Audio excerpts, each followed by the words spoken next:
itu akan memundurkan kembali agenda reformasi sektor keamanan yang dibangun sejak 98. Rencana tersebut tentu ini tidak sejalan dengan prinsip dan tata kelola negara demokrasi yang mengharuskan adanya pemisahan antara domain militer. Kalau pemikirannya itu demokratis gitu ya, paradigmanya demokratis, pemikiran semacam ini nggak akan keluar. Smart Viewers, Kemenpan RB menyatakan bahwa TNI Polri bisa mengisi jabatan ASN yang diatur dalam rancangan peraturan pemerintah. Berbagai masyarakat pun mengkritisi dan juga mendesak agar Presiden Joko Widodo membatalkan wacana tersebut karena dinilai hanya akan mengembalikan praktik dui fungsi ABRI. Kira-kira apakah ada kekhawatiran yang lainnya? Simak terus pembahasan kita bersama Gufron Mabruri selaku Direktur Imparsial.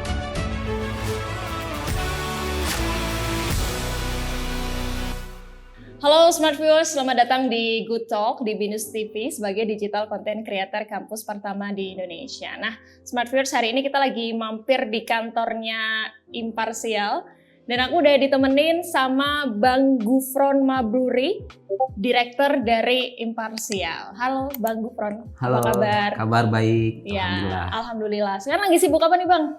Ya seperti biasa ya Imparsial ya sibuk dengan beberapa agenda advokasi ya, HAM dan juga reformasi sektor keamanan. Karena dua itu kan core ya dari kerja-kerja utama Imparsial. Nah, di episode kali ini kita mau fokus ngebahas tentang sebuah wacana yang sebenarnya nggak asing lagi ya Bang. Gitu. Ya udah jadi wanti-wanti lah sebenarnya gitu. Tentang penempatan TNI dan Polri di jabatan-jabatan ASN gitu. Nah, menurut Bang Gufron sendiri melihat kondisi yang kayak gini gimana Bang? Ya pertama memang ini bukan isu baru ya, karena rencana tersebut kan memang sudah lama dipersiapkan oleh pemerintah ya.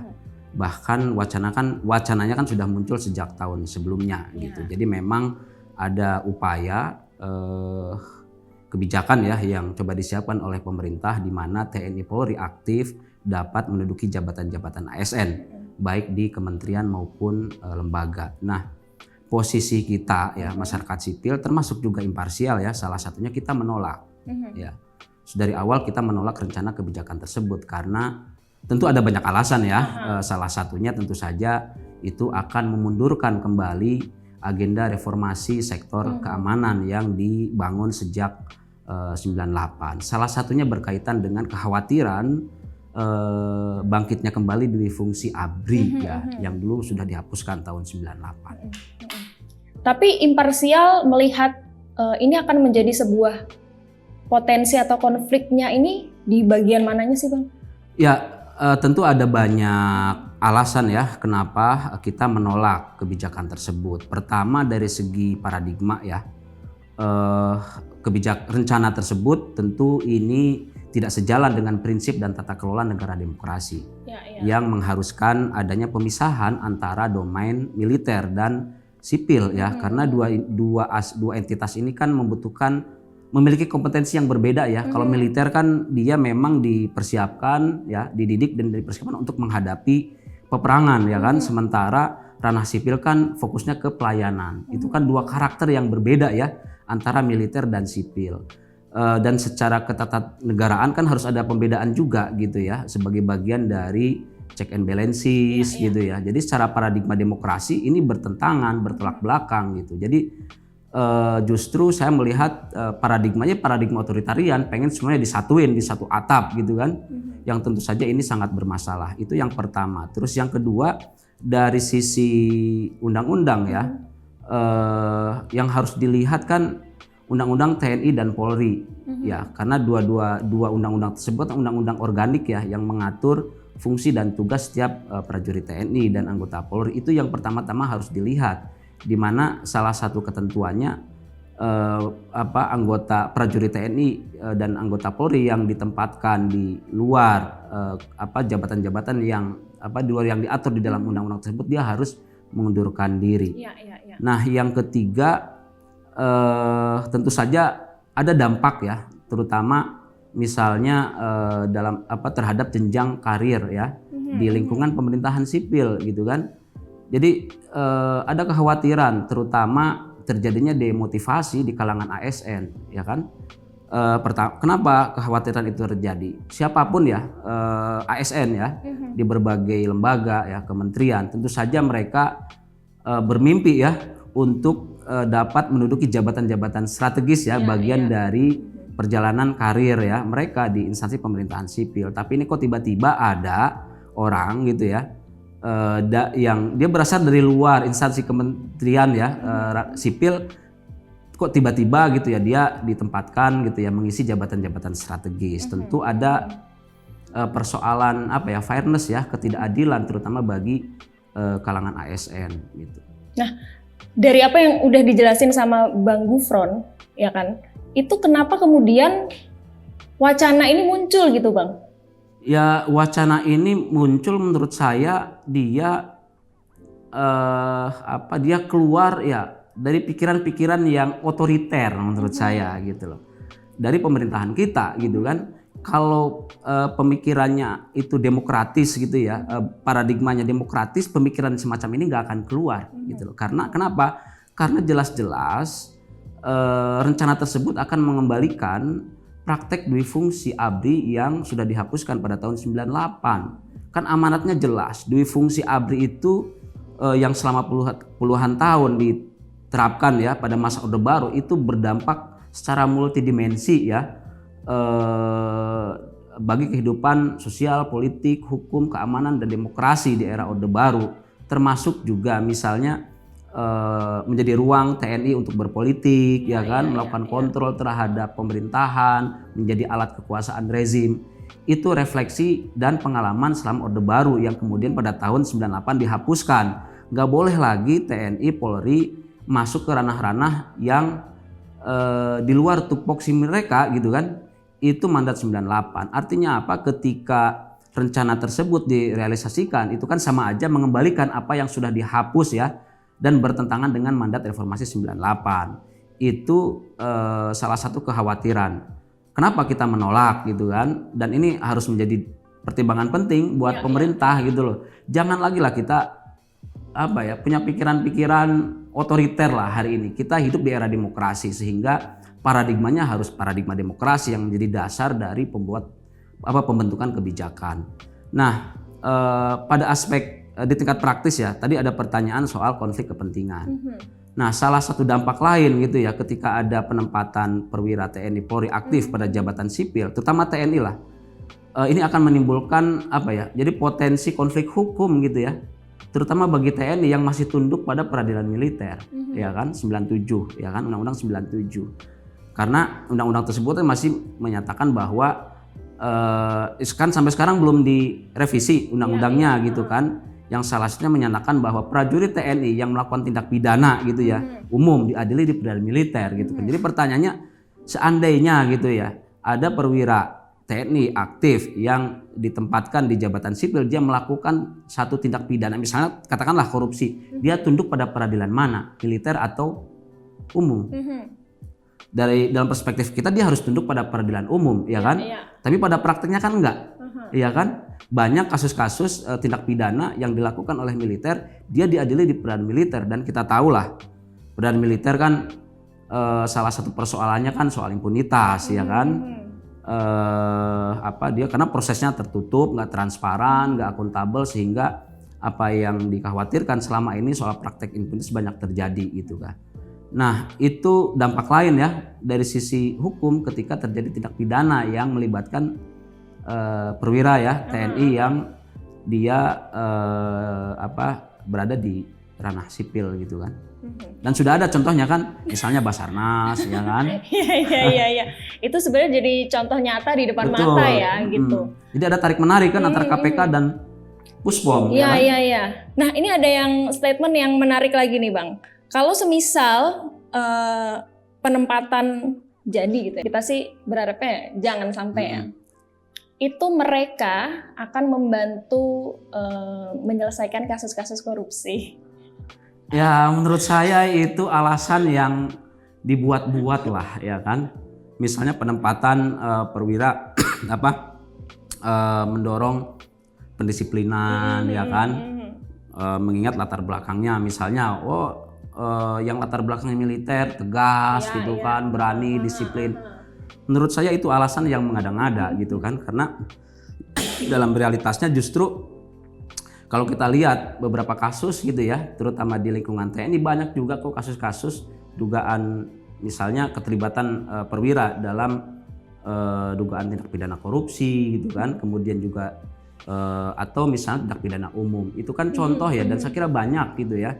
Dan saya kira kalau bicara tentang kedisiplinan gitu ya, soal integritas, saya kira sipil juga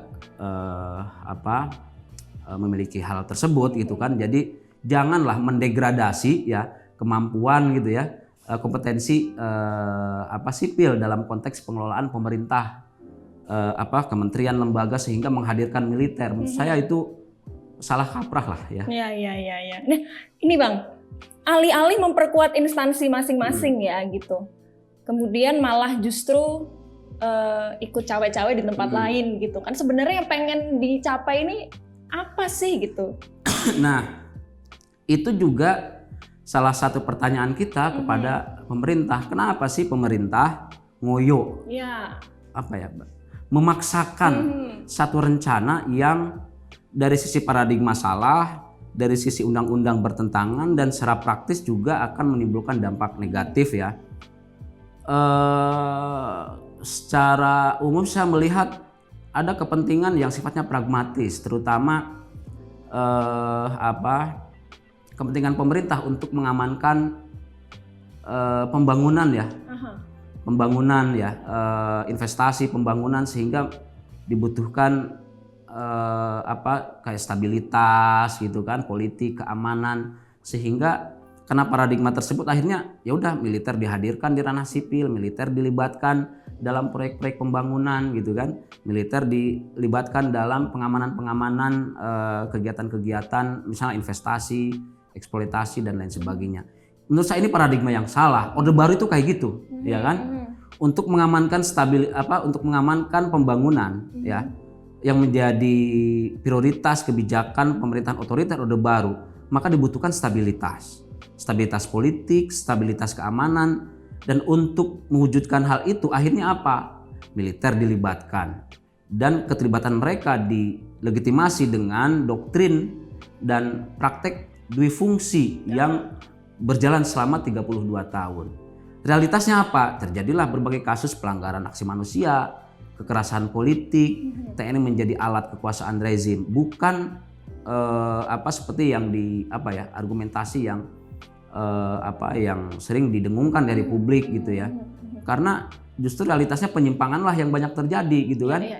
Itu seharusnya jadi pertimbangan pemerintah ya. Karena tanpa masuk aja pelanggaran di mana-mana. Betul. Apalagi itu dia.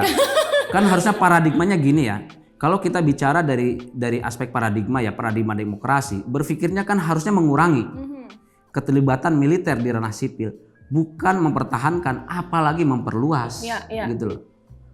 Itu yang harusnya jadi paradigma gitu. Nah, sementara yang kita lihat dengan rencana tersebut kan malah memperluas, ya kan, kehadiran militer di ranah sipil, di kementerian, di lembaga-lembaga negara gitu. Ini menurut saya salah ya, sesat dan menyesatkan gitu kan. Menyesatkan gitu loh. Dan argumentasinya saya kira mengada-ngada gitu. Nah, jadi secara paradigma harusnya membatasi, bahkan mengurangi sebenarnya. Harusnya gitu ya. Itu yang seharusnya didorong oleh pemerintah, bukan kemudian itu. Bahkan ada ya mungkin ini semacam kayak bukan kecurigaan ya. Asumsi gitu ya. Jangan-jangan ya ini menjadi pintu masuk ya sebelum dilakukannya revisi undang-undang TNI. Jadi revisi undang-undang, jadi gini. Jadi undang-undang ASN direvisi dulu, kemudian hari ini RPP-nya dibuat ya kan, sebagai aturan pelaksana terkait dengan penempatan TNI Polri di jabatan sipil. Nah, ada asumsi yang berkembang di masyarakat, jangan-jangan ini menjadi langkah awal yang memang dipersiapkan sebelum revisi undang-undang TNI dilakukan. Nah, revisi itu kan sedang digarap nih, ya kan? Draftnya sedang disusun oleh Mabes TNI dan Kemhan. Yang salah satu poin revisinya di draft yang disusun oleh Mabes TNI ada satu klausul yang jadi pertama, kementerian dan lembaga yang dapat diduduki oleh perwira TNI aktif itu diperbanyak jumlahnya.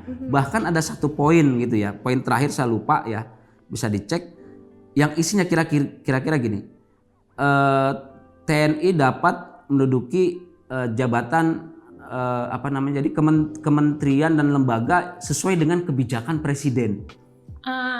Itu kan klausulnya kan ya terserah presiden, kan? Iya.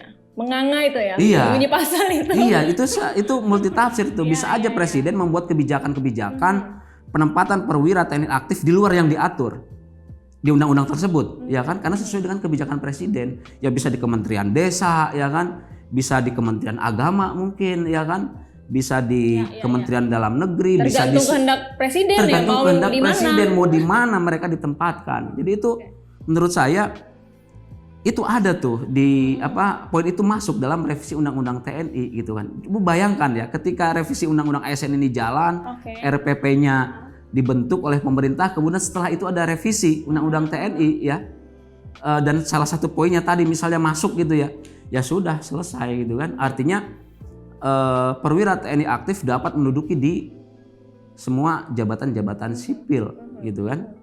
Termasuk di luar yang diatur di undang-undang TNI, karena ada klausul tadi gitu ya, dia dapat ditempatkan atau mengisi di kementerian lembaga sesuai dengan kebijakan presiden gitu kan.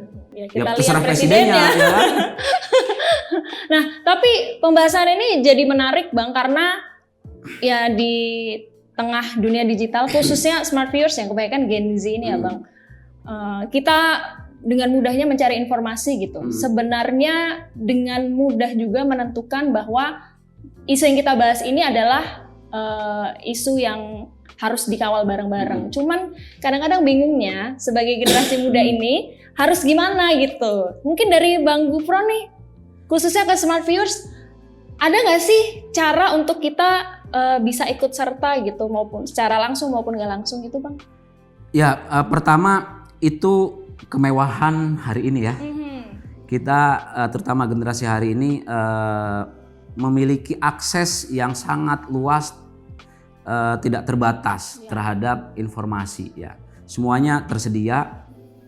Tentu itu menjadi satu kemewahan yang harus dimanfaatkan sepositif mungkin ya, dalam konteks menggali informasi-informasi yang positif dan produktif, terutama terkait dengan bagaimana kita mewujudkan tata kelola pemerintahan yang baik ke depan. Karena bagaimanapun gitu ya, kalau misalnya pemerintahan ke depan menjadi buruk, yang terdampak siapa? Ya kan? Kita juga gitu kan.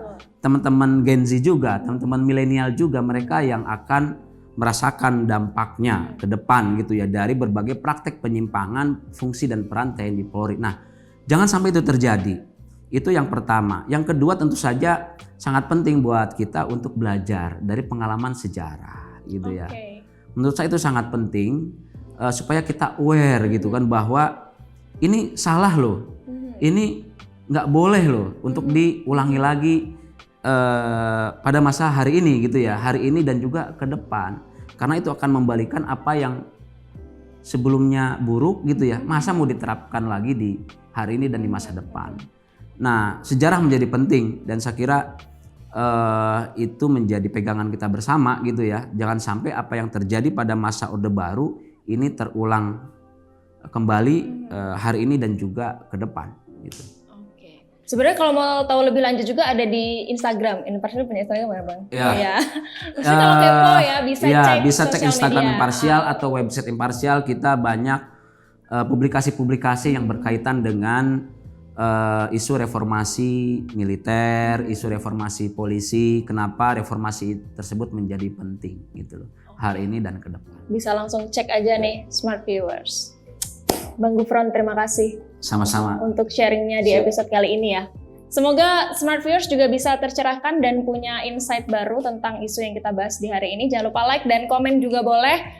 Ngebahas lebih lanjut kalau masih kepo tentang episode kali ini, nanti kita balik lagi main ke Imparsial ya Bang ya. Siap. Dengan Terima senang kasih. hati. Terima kasih sekali lagi. Siap, sama-sama. Bang Rupon, sehat selalu. Sehat-sehat gitu. juga. Dan untuk Smart Viewers jangan lupa juga subscribe YouTube channel Binus TV dan sampai jumpa di episode selanjutnya. Bye bye.